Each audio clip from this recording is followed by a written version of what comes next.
Hi guys, for those of you that don't know me, my name is Josie Talley and I'm so blessed to be a part of this church. Me and my husband, Remington, which a lot of you may know, we moved here about 6 months ago for my schooling in San Antonio, and it's been such a blessing to be part of a church that has welcomed us with such open arms and just being so loving and caring towards us. But I've been invited here today to share just a little bit of my testimony. And when I say little, it's just a short piece. There's a lot more to it. So if you're interested in hearing more about it, feel free to come find me, ask me. I do not mind at all. But today I just wanted to share with you guys how I came to know the Lord.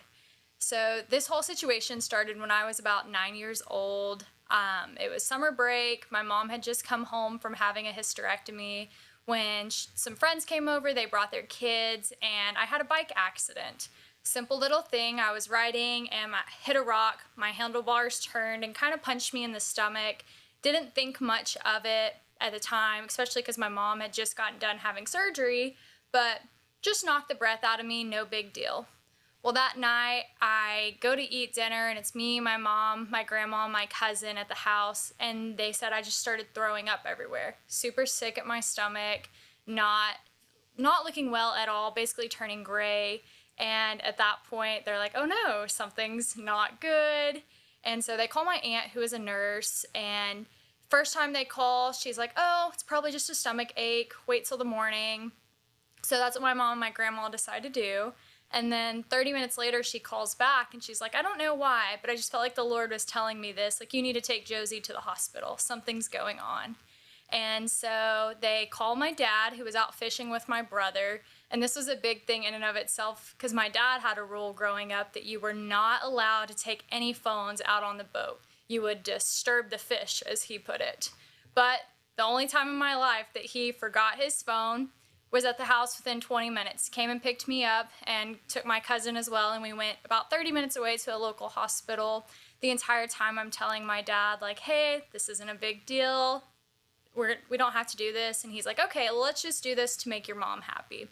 So we get to the hospital. There's some issues with check-in, but eventually we get in.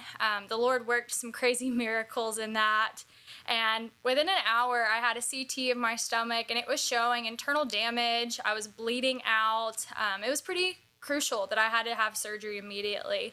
The doctor was talking like there was a 13% chance to make it through the surgery, and even then, they were looking at having to take me to Children's Hospital for further surgery because it just did not look well at all. And at this point, it was almost midnight.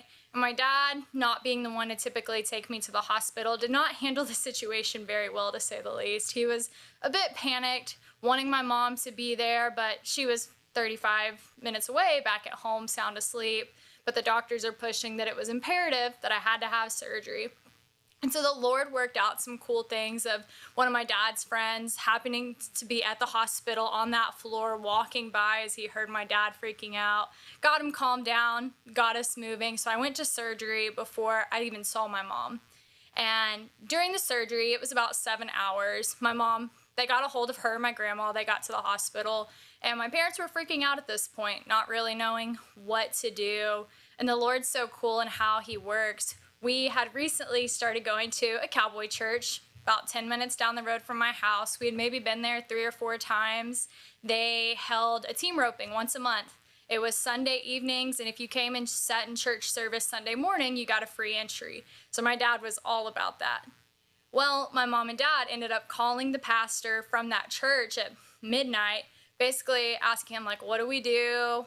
You know, you're supposed to call your pastor when something bad goes wrong. So they call him, and him, along with probably 10 other people, if not more, showed up to the hospital in the middle of the night, praying with my parents, praying over me, just to get through the surgery. And so I come out of the surgery. The surgeon was happy at the moment with things, but he was still pretty certain that I was going to have to go to Children's Hospital. He was saying that my pancreas was severely damaged, and it just did not look good, to say the least. They were thinking going to have a transplant, something like that. We were still keeping our fingers crossed, essentially, to continue to heal. Well, as the time is going on, more and more people are coming to the hospital. They're stopping with us, praying with us, people that we've never even met from the church. And again, I am just kind of overwhelmed at 9 years old of like, man, these people are so kind. They're so loving. They're praying to this God that I don't really know who they're talking about, but they're praying to him about my health. And as the days go on, I slowly start to feel better. I'm getting up, I'm moving around. I'm more active than my mom, who had had her surgery a couple days before mine. And so we get to the day that we're supposed to fly out to Children's. Me and my mom are going to fly. My dad and my brother are going to drive. And the doctors are like, okay, let's do one more scan. We're going to get everything checked out. And then we're going to send that over to Children's so they can get you ready for surgery immediately there. So they do the scan. We get packed up. We're ready to go. And we probably sit there 3 or 4 hours wondering what's going on. We thought it was very imperative that we had to get to Children's Hospital. And finally the doctor walks in and he sits down, and I remember he had a clipboard and he took his glasses off, set them on the clipboard, and he looked at us so intently and he said the words kind of like this of saying, I've worked in medicine for a long time. I did your surgery a few days ago, and what I saw is that your pancreas was completely damaged. But these scans showing today, they show as if nothing ever happened, that your pancreas is completely healed. And I'll be honest with you, I don't have a medical explanation for how this has happened. And I don't know if you guys are people of faith, but I've seen people coming in and praying over you, of praying over this situation. And I totally believe that this was an act of God that healed you. And in that moment, everything clicked for me. It was kind of like an aha moment of, man, there is a Lord. There is a God who loves me, and there's a God who saved me. He healed me for whatever purpose that may be. And that was the moment, I truly felt that, forgiveness and just thankfulness in my heart of, man, he sent his son to die on the cross. The few times I'd heard about that in the Sunday school that I'd been to, and he chose to heal me in this moment. And it was just so eye-opening to see, him physically working through a miracle in my life. We ended up going home 3 or 4 days later. No issues to this day with my pancreas at all. I've got a good little scar on my stomach, which again, anybody's interested in seeing it, don't mind showing it. But it's just a good reminder of what the impact that the Lord placed on me and his mark on my life.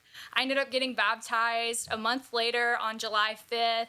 And I just think back to that moment of how the Lord placed so many things in motion, of the right people calling, the right things being in place, the right people coming by in order to work everything out the way it was supposed to. And so that is just a little bit of my testimony. Like I said, there's a lot more to it, and how the Lord has worked through different events in my life. But I can think back to that accident with my bicycle and be so thankful that even though I went through pain in that moment, it's nothing compared to what Jesus went through whenever he died on the cross for my sins. So yeah, that's just a little bit about me.